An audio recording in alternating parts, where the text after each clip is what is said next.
And now for a brief moment in history when Sophie adjusted the TV volume one too many times while filming. Yeah, prime entertainment. Hey guys, welcome back to my channel. My name is Sophie and I create productivity and bullet journal content. Every month I like to upload a video where I set up my bullet journal for the following month and explain to you the spreads I'm making and why I'm making them. So if any of that sounds interesting to you, make sure to go down and hit that subscribe button so you don't miss any future uploads. Also comment down in the comments section what your bullet journal theme is for July if you also journal like me.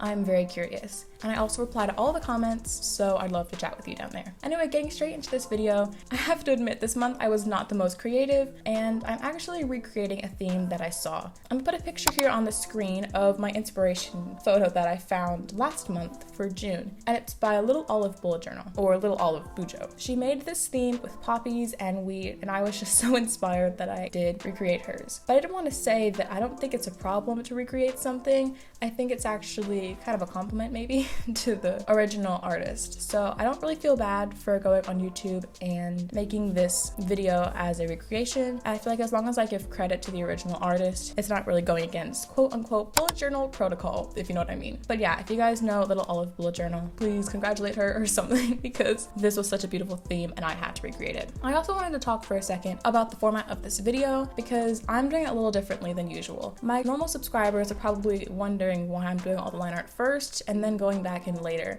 But I just found that one, this was a much easier way to film because I don't have to worry about going back and forth between the pages and different supplies, and it also helps me keep my art consistent. Because I'm going through all the pages and doing the line art first and then coming back to do the color later, it guarantees that all of my shapes and sizes of flowers are going to be very similar because I'm drawing it all at once. If I took breaks in between and only drew the flowers when I came across that page, all of them would probably be slightly different despite the pencil sketch that took me hours to make before I filmed the video. The pen I'm using is a Tomo Fudenosuke hard tip brush pen, and I've talked about this before on my channel, but I like to use this for outlining all of my drawings because it has a much more flexible nib. I spent a long time in my old bullet journal using a popular fine liner like the Sakura fine liners and other popular brands like that, but I just found that because they were a flat tip and not flexible, it was hard to get any difference in my drawings and it just looked kind of flat and boring. Now though that I use a hard tip brush pen, I can press a little harder for darker lines, aka where the shadows usually are, and so it makes my drawing a little more lively in my opinion. This is just a personal preference, but if you're thinking that some of your drawings in your bullet journal might be a little boring, this might be a tip to spice something up. I have to say it's quite satisfying just watching all of the different wheat stalks be drawn. It's such a slow process in real life, but now that it's sped up, it's kind of fun to look at. However, if you'd rather skip ahead a little bit to the coloring process, there are always timestamps in my description boxes. You can just go down there and press the time that you'd like to start, and you can skip right to when I start coloring. I'm going to post a video pretty soon, I think, where I go into a little more depth of how I'm drawing these poppy flowers and the art and everything behind it, so you guys can get a little more in-depth tutorial. But I did use reference pictures along with the inspiration pic that I showed before on the screen, so these aren't just coming from my head. I'm just hoping that they're recognizable as poppies and not just any other flower because I am not a botanist, and so I could not tell you what these flowers looked like if I did not have a picture reference. Anyway, now that we're getting into the coloring, this is my color palette for this month. I know, it's shocking that I'm using so many colors, but if you've been watching any of my recent videos, like my May and July Plan With Me's, you'd probably recognize that I'm trying to branch out into a wider color scheme than just maybe 2 colors per month. Last month, I used many pastel colors, including a pastel turquoise and a pastel purple, and although they were very pretty, I didn't really feel like they gave me many summer vibes. And I have been enjoying my summer, let me tell you. And I'm really happy not to have to be studying and all that. So I really wanted to emulate that through really bright colors this month. Here are the Tombow numbers on the screen if you're interested in the exact colors that I used for color blocking and base shading. And I also used a couple Crayolas, including a light orange one and all the green that I'm using at the bottom. After I colored in the general shapes, which I call color blocking, I took a light orange Tombow and colored in behind all of these close-up doodles. This is supposed to emulate a field of flowers and corn, I suppose. Because it's less detailed, it proves and shows that that part of the drawing is pushed into the background. But I think it gives it more depth than just a couple flowers sitting here at the front of the page. Now I'm adding shading with a slightly different color, and I'm using a darker orange and eventually a pink to color the flowers, and then a goldish color and an orange to color the wheat. This is basic shading, and I have gotten a lot of more practice with shading because I make stickers in my Etsy shop, which is linked down below if you're interested. I also have a lot of new sticker sheets, including these here on the screen. And if you really like the color palette of this theme, you might be interested in my July weekly set, which I make every month and has the exact colors of this particular bullet journal setup. So this is when I became a doofus and wrote June instead of July. And even though I hesitated, probably because I was watching TV, but I still decided to continue writing June. However, this is an easy fix for your bullet journal. Just take a paper of a similar size. This is actually the same color because I cut it off at the Dutch store, and replace it on top of where your mark just was. Then I'm going to be coloring it with the same blue marker that I used to color the background, and so it blends in with the back of the artwork. If you want me to make a video in the future about how I fix bullet journal mistakes or examples of mistakes in my bullet journal, that could be hilarious actually. All the different mistakes I've made and just didn't have the energy to fix. If you want to see a video like that, comment down below, because I am looking to make a lot more bullet journal content for you guys, and I wanted to hear what you want to see. Finally, I think we got a place where it looks like July and it's semi-normally shaped, I guess. There are not many bumps in the words, so we can move on to the next page, which is my Dutch door. I'm writing chapter 07 on the side of the Dutch door because I figured I wanted something else there to prove that it was indeed a Dutch door, and I like to put chapter numbers because I am a book nerd on each of my bullet journal setups. So a common theme that I wanted to bring into each page this month was blue backgrounds and just blue boxes in general, because in the first page I had, of course, the sky, and the colors look beautiful together. I think the gold and the peaches are super pretty, but adding the blue just adds a little bit of contrast and another element to the color palette that I think needs to be necessary in every single spread. Though I'm not going to be drawing another sky in the back of an artwork throughout this entire setup, I did want to keep the blue motifs and use that as a background behind a lot of my writing in this July setup. One thing that's good about it too is because the blue is such a light color, it's easy to write on top of. So here I'm coloring in these boxes with blue, and then I'm going to go on top of them with my black brush pen and letter the titles of each of these sections. I've realized that I need a lot more planning space in every month that I give myself. Here's my planning space for last month, and it literally takes up half a page, and I used all of it in about an hour. So I'm decided to use an entire Dutch door to write out my goals, my master to-do list, my YouTube, and my Etsy shop planning for the rest of the month. Now we're moving right along to the next spread, which is my calendar, and I have to say, making spreads like this is quite tedious, but it's really satisfying to watch on camera because every little section I'm just like, oh, perfection.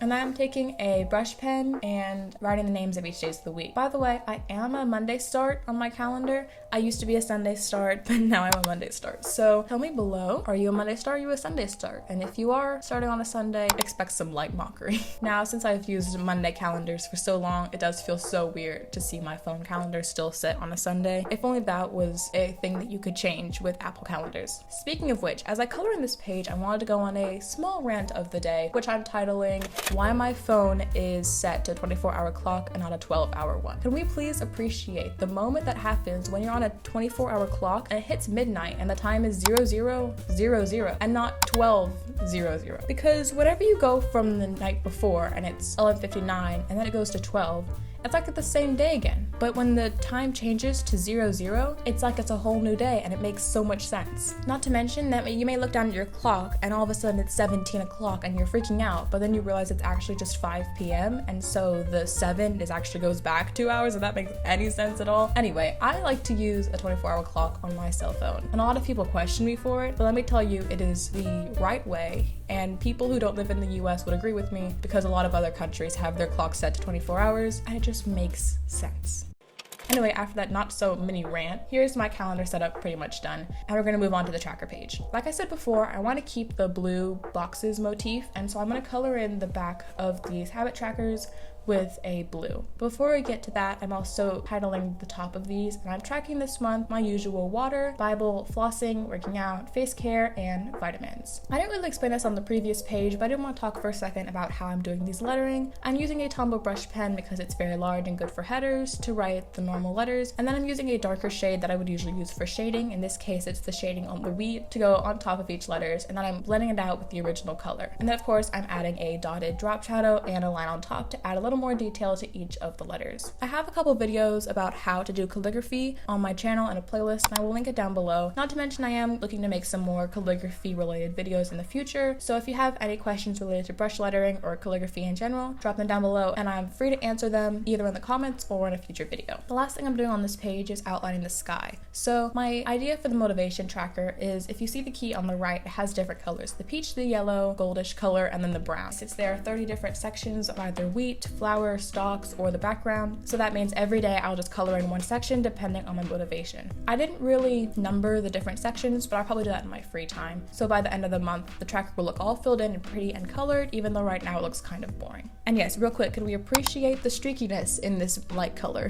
One problem with having such a light color is that it does show through sometimes when you layer a water-based pen, but I promise it's mostly just the camera, and in real life it's not so streaky. Anyway, so moving on to the last page of the setup is my gratitude log, and you probably don't recognize this because I haven't had a gratitude log in a hot second, but I'm bringing it back this month because I've been really looking at my life and appreciating some of the things that I have. For example, summer. I do not want to be in school right now, and so I definitely wanted to add a gratitude tracker this month so I can kind of track some of the things I'm grateful for. And this is also a good way for me to remember what was happening in my life at this time in July, because if I come back and look at my spread in 4 years in the future, I won't exactly remember everything that happened, but if I said I'm grateful for starting a new book series or grateful for hanging out with my friends, then it kind of gives me more of a clear idea of what I was doing at this time of my life and makes it more of a memory for the future. The last thing I'm doing on these spreads is, of course, coloring in the flowers with my usual color blocking and then shading technique. I have to admit, the flowers on this page are probably one of my favorites besides the cover page. I just like the way that they were arranged around the quote and how minimal this page is. Compared to the couple before that were very busy, it just makes me very happy that this spread has a lot of open space and it's just a little more simple than my usual setups. Since you've made it this far into the video, I've decided to award you with a commercial break. If you scroll down to the very bottom of my YouTube channel, which I honestly don't recommend because the video quality down there is sort of a disaster, but if you click on my first video ever posted, my July 2020 Plan With Me, you would see that that post date is June 29th. Technically, the day that I'm posting this video, my new July Plan With Me for 2021 is 4 days earlier than that, as it's June 25th. But I still think it's a good time to celebrate my anniversary for being on YouTube for 1 whole year. And to celebrate that, I wanted to thank you guys for all of your support and host a little giveaway on my YouTube channel. Yay! Now this is more of a giveaway for those just starting out bullet journaling rather than the more experienced, but anyone can join and the steps are really simple. I'm giving away one blue A5 dot grid paperage journal, which is the same notebook brand that I actually used for my creativity/K-pop journal this past year. Along with that, you'll get a 2-pack of Tombow Fudenosuke brush pens, both the hard and soft tip, a 6-pack of Tombow dual brush pens in this beautiful galaxy color set, and a pack of 20 floral metallic washi tapes, which honestly I'd rather keep for myself because they're so stunning. And then because I decided to be extra, I'm also giving away a couple sticker sheets from my sticker shop, Mega Prints, that are actually not listed yet, so these are special edition sheets that you get before anyone else. So if any of this sounds intriguing to you, here are the steps to join my giveaway. First, if you haven't already, you have to subscribe to my channel and like this video that you're currently watching. And then go down to the comment section and comment any future video ideas you have for my bullet journal YouTube channel. And that's it. The giveaway starts today, which is June 25th, and will continue for 2 weeks until July 9th. Then I'll pick the winner using a YouTube randomizer and contact the winner so that I can send them their prize. So yeah, I just wanted to give a big thank you to all of you who support me on my YouTube channel and my Etsy shop. I truly appreciate all of you from the bottom of my heart. And yeah, with that, let's get back to the video. Anyway, so we've got to the end of the setup and now it's time for the flip through. Thank you so much for watching this video. If you got to the end, you are a real one, and comment below this emoji. Also, if you haven't already, don't forget to go down and hit that subscribe button again. Also, if you want to enter the giveaway that I mentioned earlier, that is one of the requirements, so like, you know, just save yourself some time. My giveaway results will be announced in a couple weeks, so you can see if you won, if you do want to apply. And yeah, I think that's pretty much it. Thank you guys so much for watching, and I will see you in my next one. Toodles!